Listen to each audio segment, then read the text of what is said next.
Hello, everyone.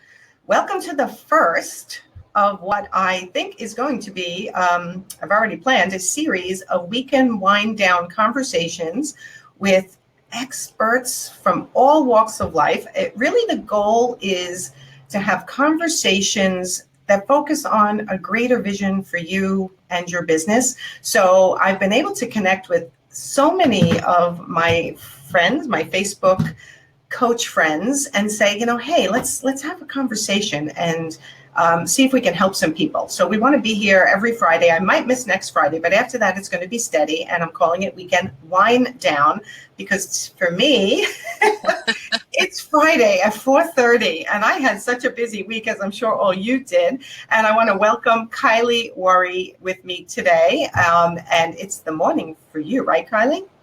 It's a Saturday startup for us. Saturday startup. See, you could start doing a Facebook Live because it's called Saturday Startup. So tell everyone a little bit about what you do and what your expertise is and kind of what we're going to talk about today. Sure. So my name's Kylie and I'm from Sydney, Australia. And I'm a trainer and a coach for mostly small to medium-sized business. I work with businesses to help them master their communication across every area of the business. And the reason that I do that is because before I went into business for myself, I was in a leadership position in a company, and I realized how when I wasn't communicating well, how that affected every single person in my team, and then it affected all of our results. So I had a bit of a light bulb moment before I went into my own business, and I actually started from that point learning about myself, because there was this big gap between how people in my team saw me and how I saw myself. And I had to do something to fix that gap. So that was where I started. And how long have you been in your own business? I've been in my own business now for 14 years. Wow. Okay. And I know you've written a book, so tell everyone about that. I've written a book called The Enlightened Communicator, and that came out in 2012. And the reason that I wrote that, again, it's all about this whole journey is just really weaved in really, really tightly into the entire reason I'm in business. And I wrote this book to help other people realize that we need to start everything by understanding ourselves and appreciating what we bring, appreciating what we struggle with, and then also being able to see the same thing in other people. Because in my experience, if you cannot see yourself in a certain way, then there's no way you can see someone else. So we need to first understand ourselves. Okay, so I just had this conversation with a client today. So I'm a business coach, and this particular person happened to be an interior designer, and we were talking about who she wanted to attract. And I feel like so many people, oh, hi, Liza. I feel like so many people go, well, what are they, who's out there that would hire me? And they try to retrofit who they are into what they think people are going to buy or be attracted to, rather than starting where you're saying is kind of just know yourself really well and what you want to be and how you want to portray yourself, and start there without worrying about what anyone else thinks. And you're going to start attracting who you're meant to attract. Yes. Yeah. It takes all the work out of it, doesn't it? It stops us from scrambling when we start in that place. And it's interesting because people, as you said, we try and manufacture ourselves. Yes. When really we just have to actually be ourselves and accept ourselves for who we are. And it's not until we know ourselves and accept ourselves as we show up in the world that we can do the same for someone else.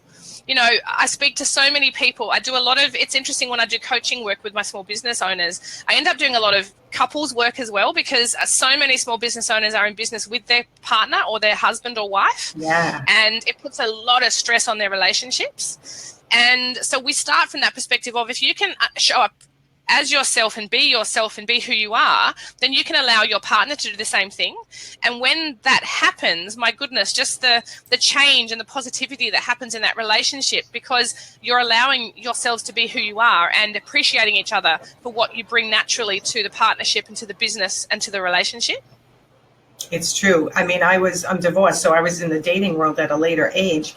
And I think I started out being someone completely different than Mm. I really was, because I was just trying to, figure that out. And now I have friends who are still, so it's, your life and business, I'm life and business. It matters if you start out as yourself and don't switch gears. Some people make a left turn. You're 2 years down in the relationship, business relationship or personal, you make a left turn to become who you really are, and now suddenly you have problems and you have struggles. Yeah.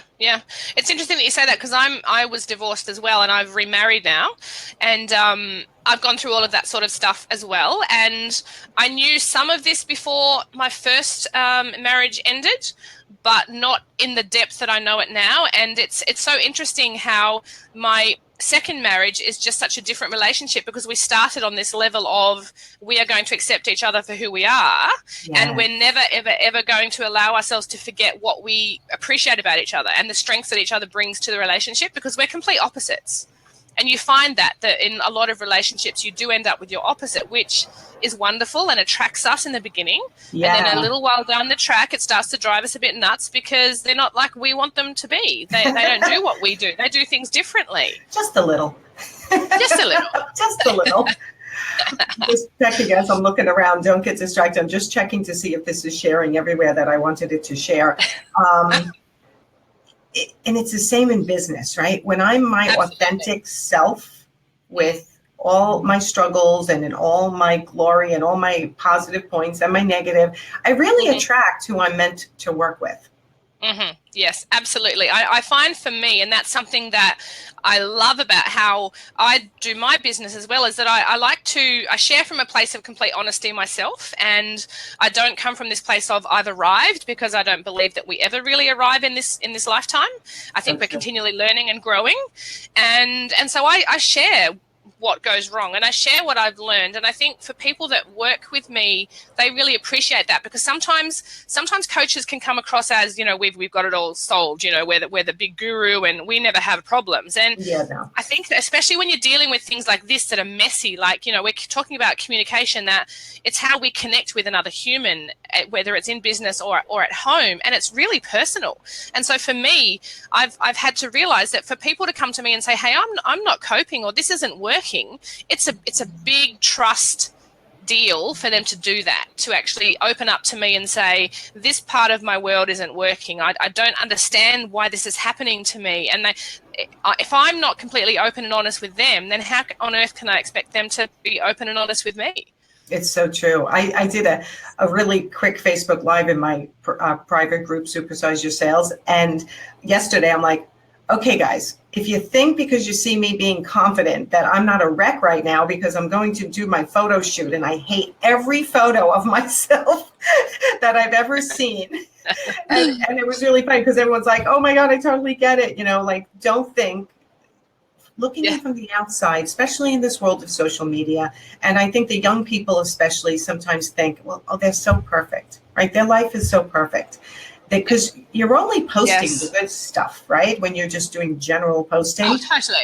But it's really hard to get confident in yourself and be your authentic self. So let's talk about some ways that people can actually do that. Like, how do you get connected and comfortable with who you are? One of the first things that I do with people that I work with is help them to understand about the different types of communication styles, because we all fit into that model somewhere. And there's so many examples of things like DISC and Myers-Briggs and all that sort of thing. So I've developed my own version of that, which I call communication DNA. And the reason that my way of doing things is a little different is because from my perspective, it's not prescriptive. You don't do a quiz and it tells you who you are. You do answer some questions and it gives you some guidelines, but then you do the work internally and answer some questions to work out, well, what am I like in that situation? And how do I feel about this sort of thing? And what do I do under stress? And how do I respond when I'm working with this type of person? And it just gets you to start doing some work. So I've said the dirty word there, said work, but the thing is that for us to actually understand ourselves, we do need to do some work. We need to actually take the time to go inside and learn about ourselves, actually observe ourselves. And so I've set up a whole heap of different ways that we do that, but most of the time I'm actually just getting people to take a path and start learning about themselves. So, for example, on my website, there's a whole heap of blogs around all the different types of communication styles. So there are so many ways that people can just start learning and growing and understanding. And the thing is, when you start reading about the different ways that we communicate, you'll very quickly gel with one or another style, because it just makes sense. So, for example, my strongest communication DNA style is what I call the powerful communicator. So they're very they're extroverted, they're black and white, they say what they think, they're blunt, they're after results, they're fast, they say what they mean in the moment regardless of who it hurts. Like, that's just how they're wired. When I look back at why my team was struggling with me so many years ago, hello. I was going to say, it sounds like me, I think, up until the last sentence, because I do most of the time, I think, maybe not all the time, think about how what I say is impacting. But I'm definitely direct and I'm blunt and I don't beat around the bush. But I try to use words that are not so harsh most of the time. I think I have fallen into that. But it's hard sometimes, right? Because you just want to get something done, especially if you're a business person. You just want it done. Yes. And the thing is that the more stress we're under, the more that we're likely to be using our strengths, but even more so. So, like, I'm even more direct when I'm stressed or when I'm in a hurry. I'm even more results focused. I'm even more blunt. And the thing is that we can actually arrive and go, well, I don't think it was that direct. But if we're dealing with someone who's the complete opposite to us, who is completely supportive and friendly and non-confrontational, they can feel like we've just pulled their eyes out with our bare hands. You know what I mean? Like, it's all about perspective. True. But I also always say I'm like and again, this is my perspective, right? Which may be totally wrong. So some of the people on can tell me if I'm totally off base. Hi, Peggy. Hi, Kate. I feel like I treat people with a mirror image of how they treat me. Yes.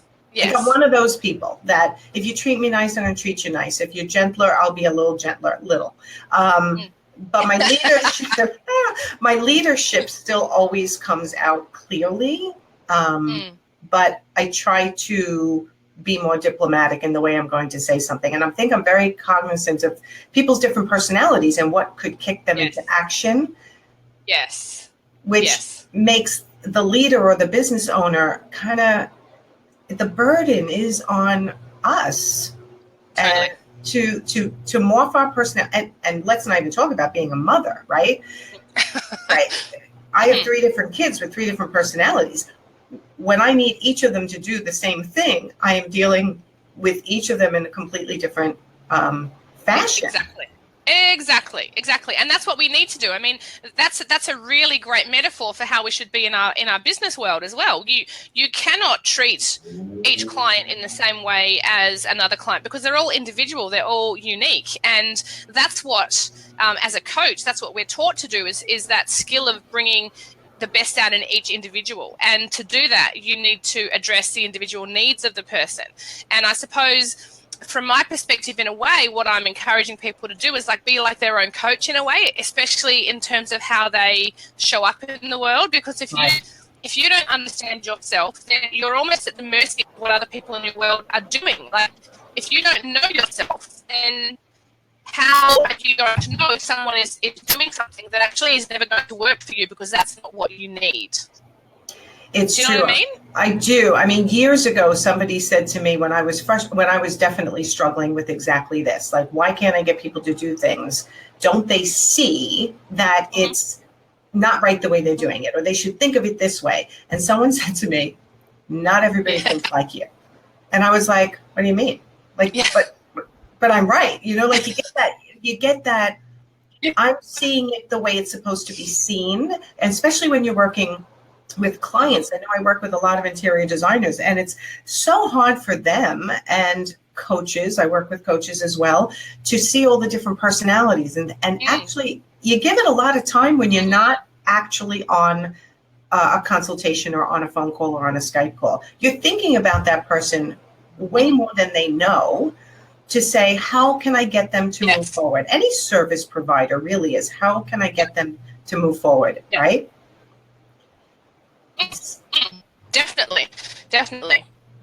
So again, the starting point is understanding where you are in that spectrum, but then also where are they sitting? Like, are they similar to you? How far away are they from you? Because what I find is with most different communication styles is that most styles struggle the most with the people that are very different to them, because our viewpoints are the furthest apart. So, for example, me being a very direct communicator, I struggle with people that are very indirect and avoidant communicators. So the people that would rather listen than speak. The type of person that if you ask them a question, they take a long time to answer because they don't want to be pushed and they need time to think. And I'm quite impatient. So before I was very aware of this, I would find myself tapping my foot, like waiting for a response, and they would feel this pressure. And so then they'd probably spit something out just to get me out of their face. But it wasn't what they meant. It wasn't their truth. And so then we would be on this spiral downward because none of us were on the same page. So I've learned now that I start picking up the cues that someone is a quiet communicator or a more avoidant communicator, I start to really slow myself down to their speed. And if I ask a question, I give them time to answer. And if I pick up that they're struggling, it's like, well, if you don't want to answer now, then take some time and then come back to me when you feel like you're ready, rather than pushing my agenda. That is so hard for me. So hard for me. Absolutely, because it's the exact opposite of what we do. Yeah, exactly. I'm one of these, make a decision, get it done. And I have had to learn, even when, some people are mad, they need to walk away, think about it, calm themselves down, formulate their decision or their plan, or just get their brain on straight before they come back and communicate. And I am such a quick thinker on my feet. Sometimes I'm like, well, just say what you're thinking. Just say what you're thinking. Why are you hesitating? That means you're trying to avoid telling me something, right? And it's not that at all. They're just different from me. No, it's not. That's right. Yeah, that's exactly right. It's funny that you say that, because I sound similar to you in lots of ways, and I think my family, if we just talk about my direct family, we have 3 children and my husband, and 3 out of 4 of them are the complete opposite to me in terms of how they communicate. So I'm the get it done, give it to me now, you can't offend me, tell me straight. And they're like, yeah, no, we'll just take our time and like, avoid eye contact if she's too pushy and this sort of thing. So it's really interesting how we need to adapt the way we communicate with different people, or we're just not going to get through. We're really not. Right, because it frustrates us and it frustrates them, and it turns the communication to shit, quite frankly, right? Because then no one's hearing anybody. Absolutely. It's well, you know how we feel in business if we're trying to communicate with someone we can't get through. So we don't want to be that person for someone else. I mean, we know how it feels. Absolutely. Yeah. I mean, it's definitely a constant struggle. And then you get into that martyrdom sometimes, like, why is it me who always has to be the one to adjust myself, my communication style, the way I approach the situation? Like, why can't everyone else do it? But I think that it's a quest to learn and improve your communication skills, right? Because without communication, nothing is resolved. And in my opinion, and without communication, nothing really moves forward. No. Well, if you look at it, I often say that communication is the foundation of everything we do, because if you think about it, if I'm ever speaking in front of a large group of people, I'll ask the audience, when's a time that communication isn't important? And the only time that people ever come up with is, well, when I'm sleeping. And it's like, well, okay, that can be interesting, but for those of us who sleep talk, that's another story. And then you've got to think about, even if we're looking at functionally, when we're sleeping, that's when our body's communicating with every area of itself and healing and restoring and fixing things and filing things work that it has to do, so that when we wake up, we can function at our best. So there's never a time that communication in some form isn't happening. And from my experience, the more aware of that we are, and the more that we can actually do our best in those moments, the better every area of our life's going to be.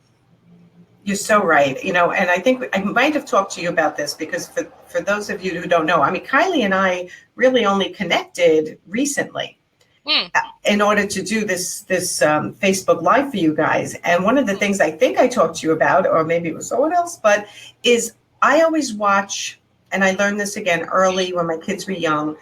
So many people can spin tornadoes in their lives, right? They get very stressed, especially kids, right? Kids are really good at this, but clients do this too. They spin this whole tornado of overwhelm about a situation that they're in. If it's a kid, it's like, my teacher won't listen to me. They're not doing good in school. And they get higher and higher and higher in their escalation of of their view of the situation, or drama, you could say. And there's clients who do this too in every service-based industry. And when I coach my clients, sometimes they'll be telling me, well, I have this client and they said this and they can't afford it and they can't do this and they can't do that. And I'm listening to them. So I said, well, maybe we could try this and maybe we can try that. And I'm like, okay, stop. You're getting sucked into their tornado. And they're like, what do you mean? I said, if you're watching a child or a client or a family member or a friend spin out of control into their own head about how overwhelmed they are over a situation, and you kind of jump right into the tornado with them and try to figure it out. Let's figure this out. Next thing you know, neither one of you are really thinking straight. So to be able to communicate effectively, you got to step out and observe the tornado from a distance, so you can continue to think about how can you communicate to that person in a way that's going to help them, as opposed to facilitating and making the tornado even worse. Yeah, absolutely. Absolutely. And again, if we don't understand what contributes to our own tornadoes, then how can we ever effectively realize when we're in that place? So, for example, with my communication style being a powerful communicator, one of the things that stresses me out the most is when I'm not getting results, because that results drive everything I do. I do things to get results. So, for example, if someone invites me to a networking meeting, and I know that in that networking meeting there will not be anyone there that I need to meet, want to meet, I'm not the sort of person that will just go to be sociable. I'm not a social butterfly by the way I'm made. My husband is, he would, but that's not me. So if I can't see a reason or a result that will come from me going, then I would really struggle to go and get the most out of that. So for me, results are the reason why I do everything. If I look at something and I know it's just going to be, so for example, if a client comes to me and they say, we want you to do this, but we don't really want to act on the results. We just want to give it lip service to tick a box to say, oh, we've done communication training. I won't work with that client, because I'm like, there's no result from that. You guys are not going to do anything useful with this information. I don't want to do that. So that's something that causes me to go into a tornado, if you like. So every communication style has different things that send them into that state. So there are things like, whether it's results, it might be, for some it's relationships, because relationships are what drive them. For others, it's about being recognized and being noticed, because that's what drives them. And for another style, it's about being right and things being correct and in order, and then they are in tornado land completely. So first of all, it's about understanding ourselves. But if you're working with someone and you notice that they're going into that and you know what's causing it, then you can then obviously help them begin to step away from that, because you know what's driving it. Absolutely. It's really, it goes back to really knowing yourself. And I guess I'm like you, I'm results oriented. I don't go I say, you know what? No is the most powerful word. I love it. Yeah.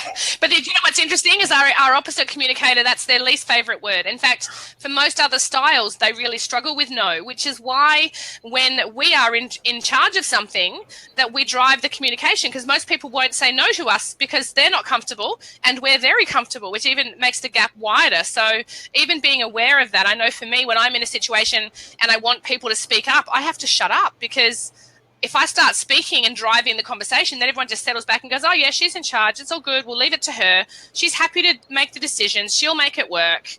Yes. But I don't want that. I want people to contribute. So I have to almost sit on my hands and bite my lip and just not speak at all.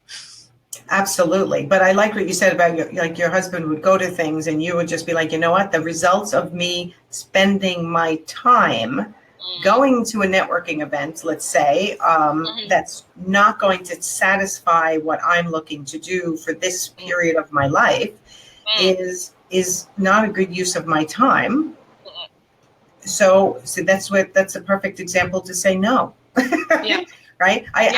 I do this with clients all the time. Show me your calendar. And they're like, well, and again, in overwhelm, I've got this, that night, this, that night, this night. Okay, what's the purpose of that? And what is the result you're hoping to achieve? And what is the purpose of that meeting? What's the result you're hoping to achieve? And when their calendar is so full, you're like, how long have you been doing this? And you go, well, for years. Okay, which one has been working for you to achieve the results you're hoping to achieve? And which one hasn't? And they start to look at it and they go, yeah, I guess I don't need to be doing this. It's like the feeling that if I'm everywhere all the time communicating with people by just, having FaceTime and saying hi and giving their elevator speech or whatever they do for their networking, that it's just going to work, right? It's just going to turn into business. And in the end, it's not working because that feeling of I don't want to miss anything and I want to be everywhere all the time is not really effective for them. Yeah, absolutely. I mean, there is that old saying that if you throw enough mud against the wall, some will stick. And I do believe that works at some time, but I don't think that's a way to run a business. No. And it's exhausting. And in the end, I think if we do things that way, we end up burning out. We end up thinking that our business is not going to work because it's not working. But it's not that our business isn't going to work. It's that we're not working it effectively. Yeah, like you said, if you're frazzled. Completely. I mean, nobody can be everything to everyone. We have to be strategic in how we do things. We have to, like you said in the very beginning, like one of the first places that I start with people is, let's not just talk about your customers. Let's actually focus on your ideal customer. Who's your favorite customer that you're working with? And what is it about them that makes them your favorite? And what would your business look like if that was the majority of your business was working with this type of person? And people don't think that. They think they just want to suck everybody in the door and get business from them, when really that's a nightmare. Like, I can't think of anything worse. It is worse. I mean, a lot of the times you should just say no to a client because they're not going to, you can feel that they're not going to go where you need them to go with the project or with their own growth in the case of coaches. And then you just feel like, why am I taking this client? It's just going to sap my energy. And I'm not going to be available then energetically. And I'm not into energy really, but you're not available energetically to attract anything at that point. That might be a better fit. That's exactly right. And I think a lot of the time in businesses, we don't realize that we have the choice of that. We actually choose who we work with. Yeah. In a sense, that's why we go into business, is to have a bit more control, to do something that we love and to share what we love with the world. Why not choose to share that with people that truly appreciate what we have to offer? We don't have to service everyone. We just have to service a few people that really get why we're here and what we do. And the key to doing that well is starting with understanding who you are. And I think that's a step. I mean, that's why I'm doing this series. I hugely frustrated at times with people wanting to skip over getting to know yourself and the business basics, right? Of who you serve, what you want your business to be, not just throw up a shingle. This is what I do. And, it's kind of like, if you build it, they will come. No, I mean, you can build it, but if you've built it with the wrong shape, size, or messaging, no one's going to come because there's going to be a disconnect. And when you say things that aren't authentic, you're saying things that you think people want to hear. Your body language doesn't match what you're saying. And that's right. Someone will go, I don't know why I didn't hire them. I don't know. I just didn't relate to them, or I just get a gut feeling it wouldn't have been the right move. gut feelings are tied to Yeah. when your communication is disconnected from your Yeah. authentic self and your body language. Absolutely. Don't you Yeah. think? Absolutely. I love, actually, I spend a lot of time with my kids. My youngest is now 16, but teaching them to listen to that little voice, listen to that intuition, because we're all born with it. But I think a lot of us teach ourselves to quieten it down or shut it up as we get older, because it gets in the way, and you know, the world's telling us one thing, but our gut's telling us something else, and let's just forget the gut and go with what the majority is saying. But I don't believe that's ever right. Right. So our gut does always know. And I think the more we learn about ourselves and the more in tune we become with ourselves, the more in tune with our gut we become as well. And we just know when things are right and when things aren't right. And if we're connecting with someone who is not the right connection for us, we can tell straight away. And it's very easy to then go, look, you know, this is not the right fit for me at the moment. You know, you need to be somewhere else. But, you know, this is the argument that you hear, right, from everyone. And I went through this myself, but I need the business right now, so I'll deal with it. But then in the end, you don't end up helping them the way you want to have helped them.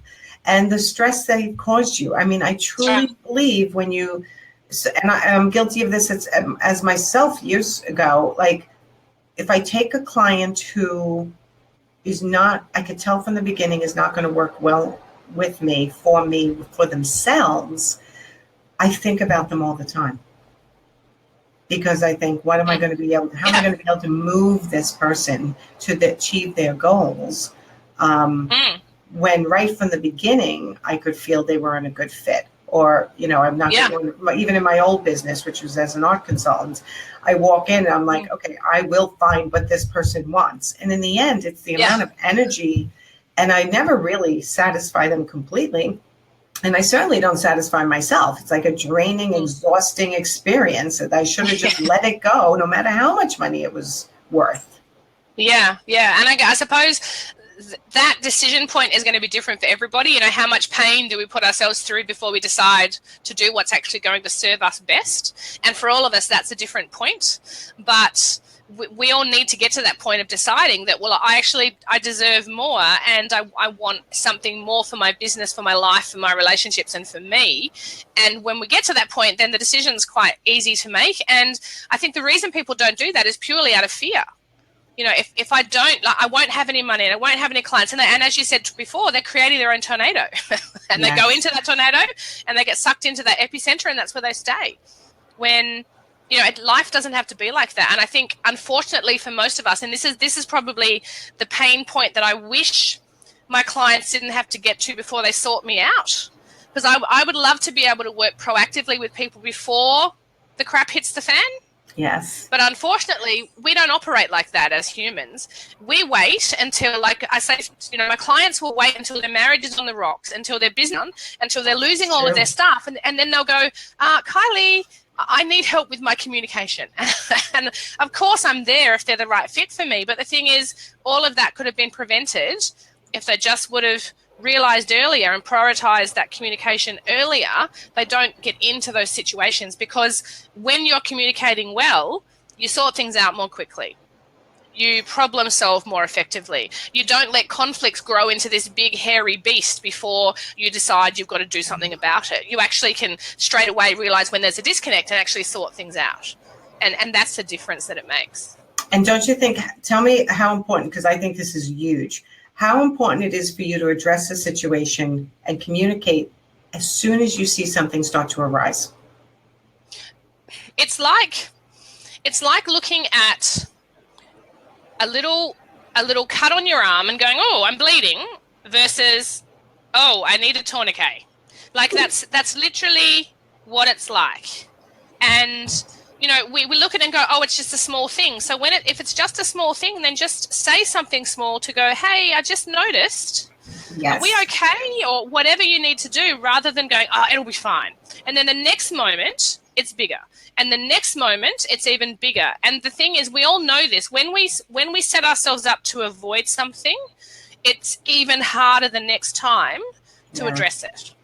And if we avoid it again, it's grown even more. And I think we just need to have an awareness about that and realize that, you know, pattern doesn't change. It really, really doesn't. So if you're noticing something, it's just I call it checking in is what I say. And it's about just, if you notice something isn't quite right, just checking in and asking a really simple question. You know, something like, for example, I noticed a change in your expression then. Are we okay? Are we on the same page? Or can you tell me what you heard me say? Or something like that, just to get some evidence back from the person that you're speaking with as to, are we on the same page? And if we're not, then let's make sure we are. And that's one of the reasons and why it's as simple as that. My one-on-one clients, I coach them all via Zoom or Skype because I want to see their face. I want to see their expression. When I say something, I can see their shoulders might drop and I'll go, okay, what just happened there? What just went through your mind? Yeah.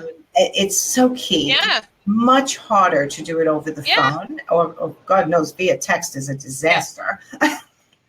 Right? You can't. I think text messaging is going to be responsible for my business growing even more in the next few years, because seriously, the number of communication, just awful things, disasters that happen via text message. And there's a lot of research around that. I mean, when we don't have the gift of body language in front of us to read another person, we miss most of the message, because, you know, there's Arabian who did some research and found that 53% of the message that we get from communication is by, it's only 7% that's words, but that's what we focus on. We think, what am I going to say to get the message across? But the thing is that the words are a very tiny part of it, because the person's looking at not only what you're saying, they're listening to the tone that you're using, and they're also looking at your body language while you say it. So, you know, for example, and that's a really interesting thing about our communication styles as well, because some of the communication styles have a naturally cooler tone,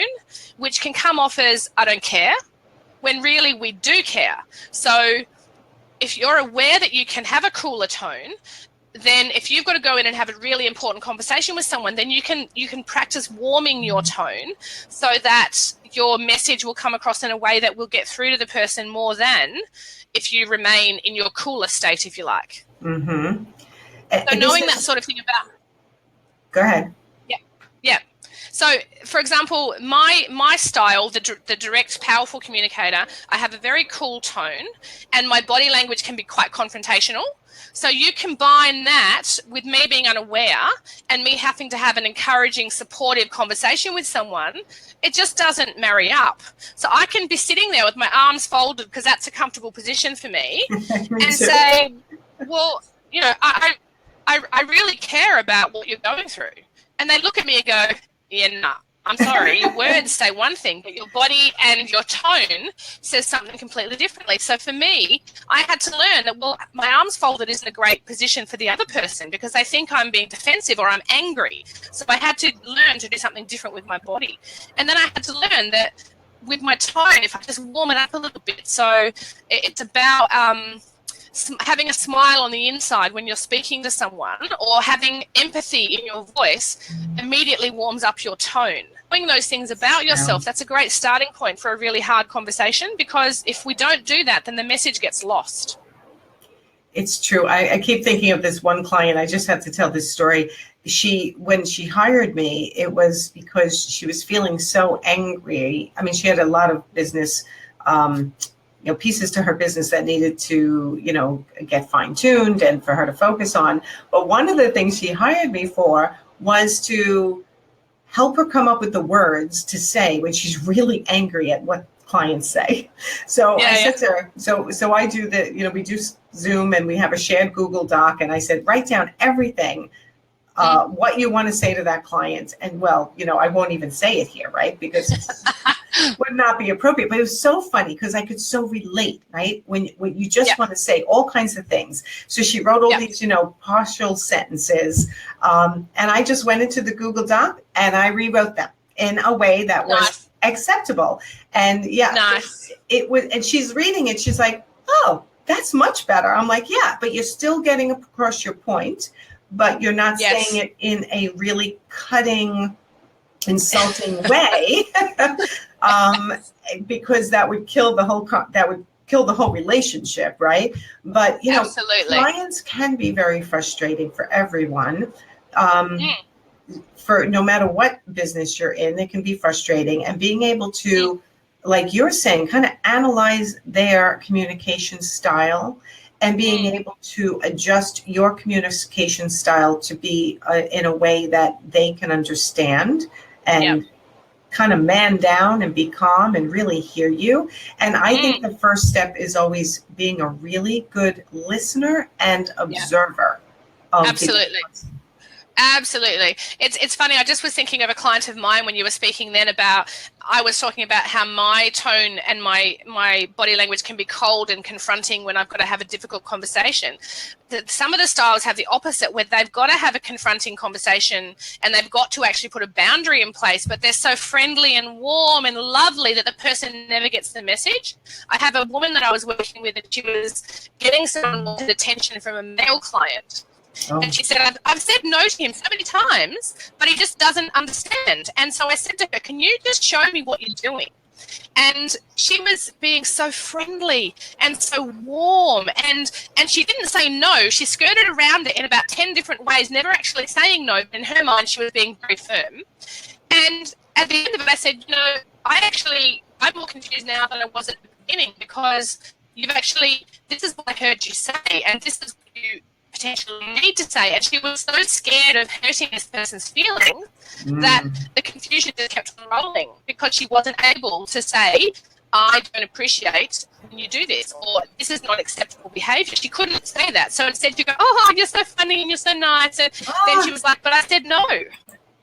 So the opposite can happen as well. So again, that's where understanding ourselves and knowing, well, do I need to maybe cool down my emotion so the person actually gets the message? Do I need to stop being quite so friendly and explain to them why this is not appropriate? So we've all got lessons to learn in different scenarios. We do. And I think that's a big one, like not wanting to insult anyone, not wanting them to not like you, not wanting having them maybe say something that is at the end of the day, they might be talking about you. That's a hard one. I mean, that's still a hard one for me. I don't want anyone talking negative about me. I am a pleaser in the end. I'm a leader, but I'm also a pleaser. Like I want everyone to like me, kind of, right? I don't like when people don't like me, is the bottom line.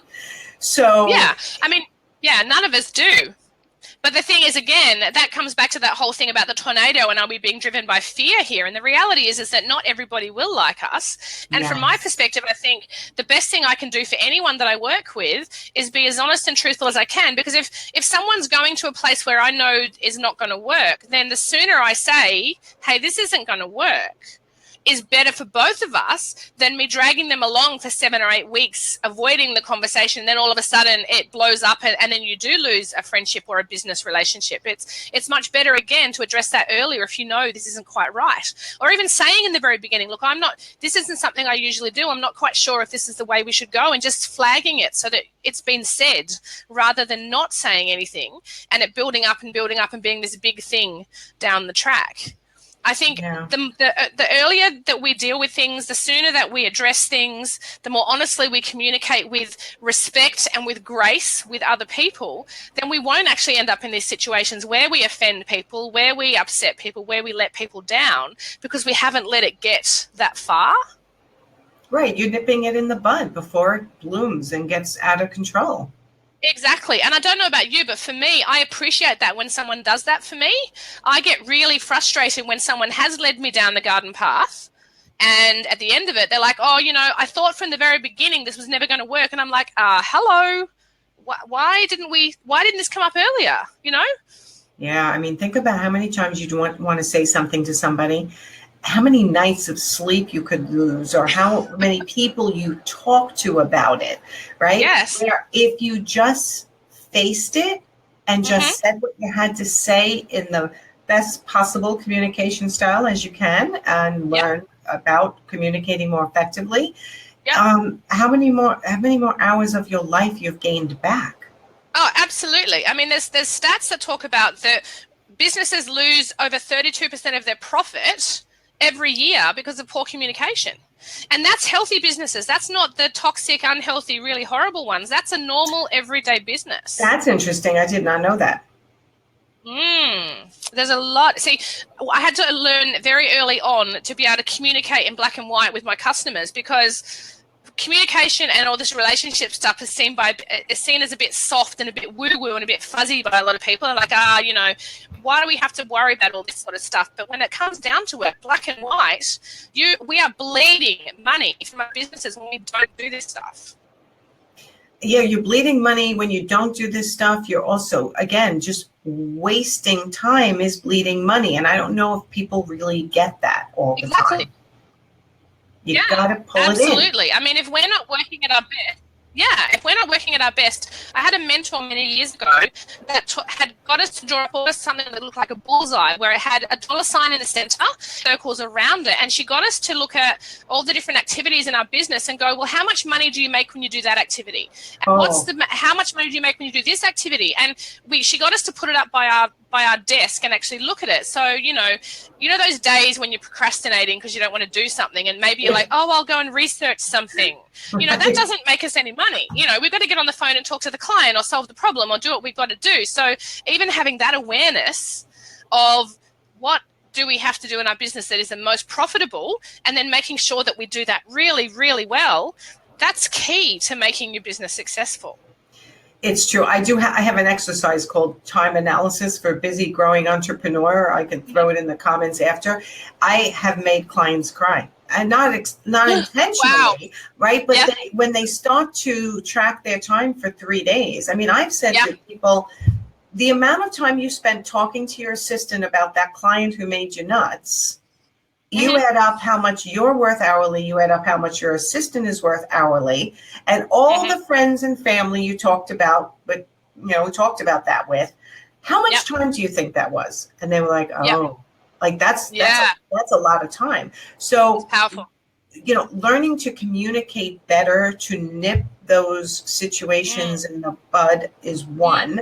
And then two, learning how to curtail your excessive obsessing over it, right? And telling everyone under the sun your story.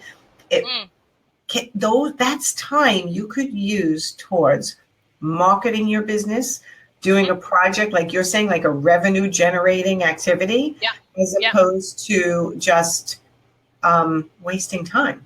And not having good communication wastes a tremendous amount of time.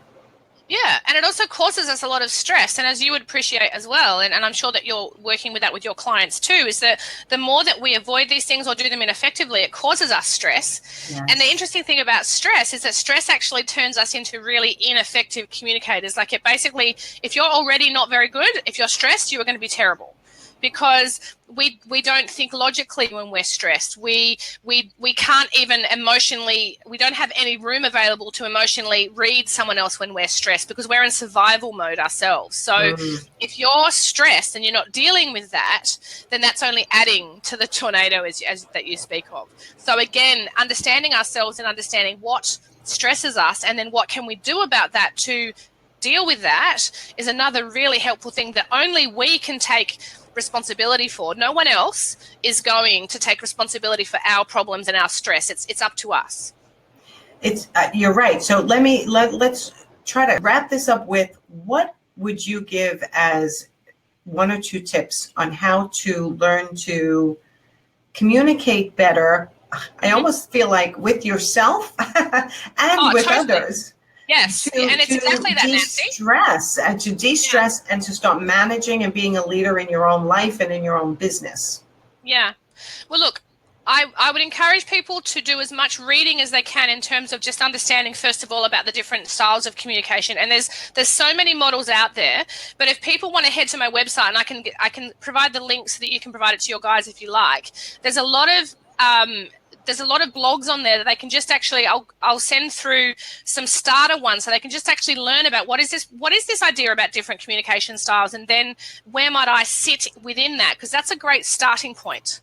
Yes. And what I find is that we actually really enjoy learning about ourselves. Like, when I'm running workshops or doing coaching, and I'll say, maybe you feel like this, and people go, oh my gosh, that's me exactly. It's true.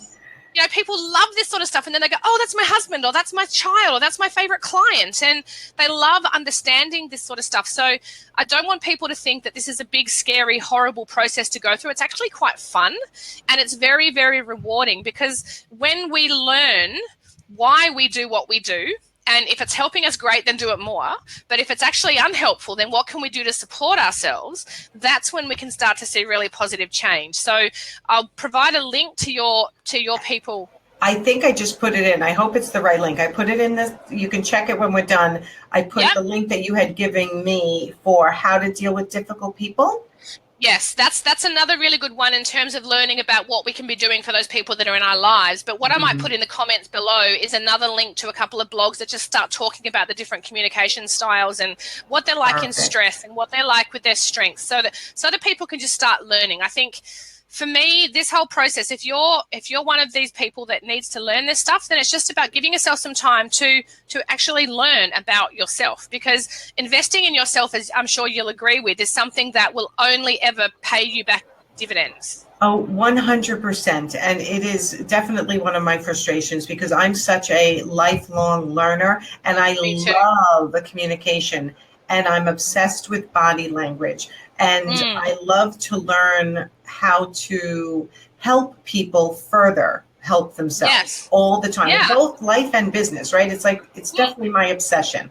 And that's why I do what I do. And I switched to what I used to do to this, because this is what I love. I really partner with people like you to make them better, and to invest in yourself, short-term or long-term, is so key to your success in life and in business, right? Because you're learning things that aren't just for that moment. You're learning things that you're going to be able to repeat over and over again, and de-stress and be more successful and feel happier and feel calmer, manage your life, and really start shooting for, it's formulating the life. I don't want to sound canned, but it really is, what do you want your life to look like and be like, and reverse engineer it. Right? Absolutely. Stop. Absolutely. And the thing is that we're in control of that. That's our choice. So I think people think it's going to be too hard to do that. But the reality is, if you're not designing the path that you're going on, someone else is designing it for you. And how do you know if they're picking the right things? It's so true. Do you know what I mean? Totally. I mean, I even taught, there's one little teeny lesson I taught one of the clients this week. When she gets a client, she says, okay, well, send me 3 time slots that'll work for you for our first consultation. And I'm like, how about we try, are you available Thursday at 4:00 or whatever? And she's like, really? Yes. Like, I leave it up to them. I'm like, let's lead and manage our own lives into what's going to work for us. So we've decided that you're going to take half a day off every Friday. So you're leaving Friday way open for this client to choose. But what if you said, how's Thursday at 3:00? And she tried it once, and she calls me, she goes, oh my God, like, it worked. Like, that one little tweak of just communicating what you would like to happen worked, and she felt such huge relief, like, oh my God, now I've managed my time. I haven't said yes to a Friday, which I've, leading your own life, communicating what you want to happen, and working hard towards it, right? Investing time and investing whatever you need to get to where you want to go. It's really the best way. And I do this all the time, and I'm just making sure I put it here, that for anyone who's listening or re-listening, I'm putting my link to my calendar in there. I give a free 20-minute strategy call. And it could be strategy for how to manage your time, how to help with growing your business, whatever you need. It's important for you to take the time and take these free offers to learn and grow. It's really, otherwise you stay stagnant. I don't know. For me, stagnant doesn't work. Yeah, we're either stagnant or we're going backwards, which is even scarier. That's true. We didn't even talk about that. We could be on the phone for, it's funny, we just met like not too long ago, but we could talk for hours, because we are both that same growth mindset, which is what we really want for our clients. What I want for a lot of friends and family and everybody else. I'm like, always like, but don't you want to know? how to move further towards a more, Absolutely. successful life and business. And, but the reverse engineering your life, I think, is so important, right? How do you want to communicate with others? How do you want to be perceived? How do you want to be more effective, right? All ties back to your communication. Absolutely. And I love what you did with that client, because if you're someone who, for example, struggles to say no, or knows that you're just going to go with whatever your client says, then the best thing that you can do is exactly what you said for your client to do, is go in with your offer first and say, well, how about Thursday at 3? Because then you don't have to say no if they say Friday at 10, or you don't accept Friday at 10 and then turn up really that was meant to be your day off. It's about knowing ourselves in a way that means that we can then do things that help us. Absolutely. And that's what it comes down to. Yeah. And again, I keep thinking of the new stories. When I ran Expressive Living, which was my art framing and accessory business, I remember the day I told my employees, we no longer do weekends. And they were like, what? We're going to lose a ton of business. And I'm like, you know what? I can't anymore. I'm not doing weekends anymore. Maybe once a month I'll do a weekend if it's a really giant client and I make that decision. But I need to get my life back. And I didn't lose any business not doing weekends, because what happens is when somebody really wants to work with you, they're going to find a way to work with you. Yeah, absolutely. Right? They'll take a half a day off. They'll let you know of a holiday. They'll go into work a little late, come home a little early. So to feel like you're a victim of everyone else's schedule is not formulating your life the way you want to live your life, with balance between personal and business and enjoying your life, because that's part of what it's all about too. And the thing is, we do that every day as well. Like if we hear about someone that is great at what they do, we want to work with them, then we'll actually fit in their schedule. We'll ask, so when can you see me? We do that all the time. So why don't we do that in our own business? It doesn't make sense to me. It's true. Like you woke up, well, you may not have woken up early, but you were ready for the broadcast at 7:30 in the morning, Sydney time, which I so appreciate, for Friday weekend wind down, which I haven't finished my whole glass, which is probably I love that glass, by the way. It's very lovely. You know what? I don't know if this is a good thing or a bad thing, but my children bought me this. It says, one of a kind, love my mom, you're the best. That's beautiful. And my best part is I haven't broken it yet, right? That's not a strength of mine. I'm the glass breaker in our family. So I'm a bit rough with them, I think. I'm a bit rough. I want to thank you so much, Kylie, for being my first weekend wind down conversation on how to, help improve people's lives and their businesses, and just have a conversation, have a real conversation of how it's not easy. Life can be hard, and there's so many things that we need to learn all the time and grow. And I really appreciate your expertise. And I put the link in to how to deal with difficult people, but please put in the link for your other, what did you call it? It's a blog. It's some articles on my website that I've written about understanding the communication styles. Excellent. So that is actually my sister who lives in Seattle. She said this was fun. Thanks, Nancy and Kylie, which I'm glad I can see it. Thank you, Vivian. That's lovely. It's cool because on this Be Live that I'm using, I can actually post, so I can show. Let me see if I can show, just so I can play before we go off to make sure. So that's your link to your how to deal with difficult people. Yeah. And in the comments also is the my calendar. Excellent. Free 20-minute strategy call, right? For anyone who wants to just kind of talk about what we talked about today, how they can get to the next level, reach out to Kylie for super communication expertise. And I want to thank you so much for giving us your morning on your Saturday morning. And I'm going to go off and enjoy my Friday night. Fantastic. I will definitely talk to you soon. Thanks, everyone. Have a great weekend. Bye. Bye.